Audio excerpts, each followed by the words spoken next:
Good morning once again. I'm Jeffrey K. Mondello, editor of the Boston Catholic Journal. Today, I'd like to discuss what I will call the liability of logic and what could be understood as the Francis effect, but in fact is not an effect at all, but a defect. What I am suggesting is this. Francis's utterances concerning vital teachings of the Catholic Church, teachings unimpeachable, even among his Vatican II predecessors, before his pontificate in 2013, let alone the 2,000 years preceding that unfortunate event, constitute both a defect in reasoning and a defection from the faith. Allow me to explain. If I cannot be certain about what my Catholic faith holds to be indefeasibly true, and not by any conflict between logic and divine revelation, but because Pope Francis is ambiguous about tenets held for 2,000 years, tenets inscribed in sacred scripture and the sacred deposit of faith, such as the existence of hell, the immortality of the soul, the absolute proscription or prohibition against adultery in the Ten Commandments, the condemnation of homosexuality in sacred scripture and the Church Fathers. That is to say, despite the constant 2,000-year-old teaching of every pope in the history of the Church, then I do not, of course, reject the consistency of my faith, which has never been demonstrated to be in conflict with reason. But I do take issue with, no, that is not nearly strong enough. Indeed, I reject the disordered thinking of Francis, and with cause, likely his sanity, or at least his mental faculties. Why will no one else state the obvious? This really perplexes me. Francis is either cognitively impaired, deeply defective in his understanding of Christianity, the person of Jesus Christ, and the nature of his church, or he is a madman. Some would simply call him a buffoon, but buffoons are rarely dangerous. But Francis is. He is because he is held to speak the Mense Ecclesiae, that is to say, the mind of the Church, even when he is not speaking ex cathedra. And what he states has a direct impact upon the faithful, to whom he himself has been faithless. And that is why he is dangerous. He is not just in conflict with the Church and the faithful. His conflict with the Church results in not just confusion among the faithful, but a scandal within the faithful, who cannot reconcile his bewildering pseudo-theological episodes with 2,000 years of constant church teaching and sacred scripture itself. The danger is defection, and the danger is real. The faithful will embrace the one or the other, the authentic Catholic teaching of 2 millennia, or Francis's episodic, irrational, and often heretical declarations and utterances that have no sound basis in Catholic or even remotely Christian theology. For some, perhaps many Catholics, because the Pope has said them, put them forth, offered them for more than consideration, but belief, under the pretext of a papal authority invested in these teachings, they are faced with a dilemma. Shall I believe what the Church had formerly taught, or this new teaching? After all, it comes from Pope Francis, and isn't he the vicar of Jesus Christ on earth? If he says it, it must be true. If he teaches it, it must be right. Right? This is the dilemma and the danger. They cannot embrace both what the Church formerly taught and the strange new teaching of Francis, for they are in conflict, contradictory. One must be right and one must be wrong. They cannot logically accept a contradiction, the one and the other.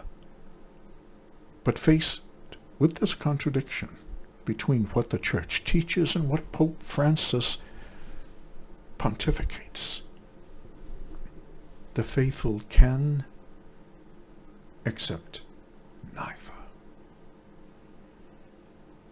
and remove themselves from the Church altogether as something illogical and absurd. This is the defection. Here, the crime is committed. This is where Francis's deliberate ambiguity, confusion, and novelty, where his dispute with sacred scripture, where his contention with the sacred deposit of faith and sacred tradition, results in the unspeakably tragic loss of immortal souls who leave the Church, and most often Christ, when they encounter irreconcilable contradictions between Francis, who is supposed to be the head of the Church, and the Church's own authentic teachings, which he routinely repudiates. As I had said, they cannot logically accept this contradiction. They can, however, in utter exasperation, reject both, Pope and Church, as irrational nonsense, since such a state of affairs conflicts with reason and, before Francis manipulated it to his own words and his own ends, with what was held to be indisputable divine revelation. God himself cannot make 2 + 2 = 5. This violates reason and consequently our understanding of God. Outside of divine revelation, anything we predicate of God is done so through the vehicle of reason. Any sentence that starts with "God is such and such" can only conclude in 2 ways: through an appeal to reason or to revelation. We simply cannot sustain our association with a Church that demands not just the suspension, but the violation of reason. And if we do, we can eo ipso provide no reason for it. Do you see this? Let's simplify the matter. Either God and 2,000 years of Church teaching, including the sacred scripture, are right, or Francis is right, but not both are right. Simply by the logical law of non-contradiction, both cannot be right if there exists a contradiction between them.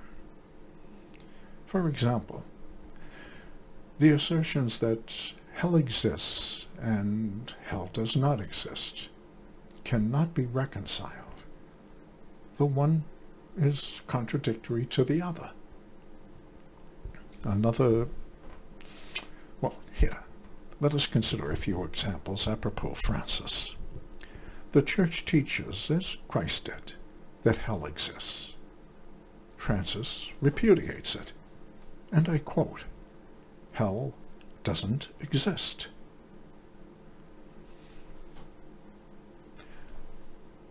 The Church teaches the immortality of the soul. Francis denies it. I quote, "The disappearance of sinning souls exists." If you can fathom that statement within a rational framework. The Church teaches, as Holy Scripture states repeatedly, that not all men go to heaven. Indeed, that while many walk the wide and easy path that leads to damnation, few, according to Christ himself, are those who walk the straight and narrow path that leads to everlasting life. Francis, on the other hand, teaches what is essentially, the discredited doctrine of what is called apokatastasis, or universal salvation. Everyone will be saved, no matter what Christ said. To quote Francis at St. Peter's Basilica on the feasts of Saints Peter and Paul, on June 29th of this year, 2024, heaven is for everyone. Everyone.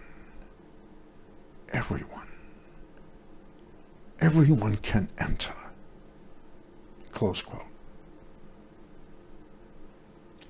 That such a statement flies in the face of what Christ explicitly said, to say nothing of the inconvenient law of non-contradiction, is apparently of no consequence to Francis, but it is to us. Whenever we are confronted with a contradiction, we must not only decide whether the statement or its denial is right, but we must also adduce reasons for it. Unless we can provide reasons for our decision, we must remain in a state of abstention, aloof from the proposition entirely. This is simply the case. Unless we have skin in the game, we have no business quarreling about it. Given what Holy Mother Church has taught, and has held as indefeasible for 2,000 years, when we are confronted with contradictions of the sort that we have just examined, what we cannot do is affirm both, since the one negates the other. The one is the contrary to the other. We cannot maintain that what the Church actually teaches and what Francis teaches are one and the same. They are not. It is regrettable, but it is true. As we have seen, they are in fact contradictory. To claim that both can be true despite their manifest contradiction is simply not consistent with logic, which is another way of saying that it is illogical. For human beings, logical contradictions cannot be sustained. We cannot consistently posit one thing and its contrary at the one and the same time. To do so, in fact, is one of the signatures of madness.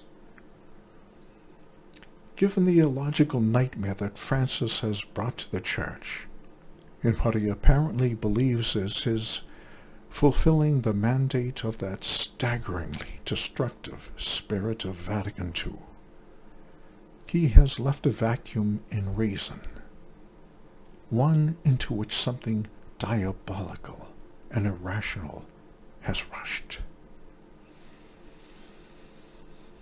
Why this has been allowed to come to pass in this unfortunate generation, given the responsibility of the episcopate, the cardinals and the bishops who should be fraternally correcting him for the sake of Jesus Christ and the souls of the faithful he came to save, rather than pusillanimously colluding with him, is anyone's guess. One thing is apparent. There is as deep a defection from the Catholic faith in the cardinals and bishops as there is in Francis. Perhaps they fear him, and losing the perquisites of their positions of authority, an authority too often arbitrarily exercised to the detriment of the faithful. Their fear, however, is deeply misplaced. Rather than fearing the retaliation of a vulgar despot staining the seat of St. Peter, they should fear him who can cast both body and soul into hell. And I quote St. Luke. It is St. Peter, and in the Gospel of St. Luke, chapter 12, verse 5. Perhaps that fear is reserved to simple Catholics. May, by the grace of God, the sheep in their holy simplicity then teach the shepherds. May it be so. Indeed. God keep you.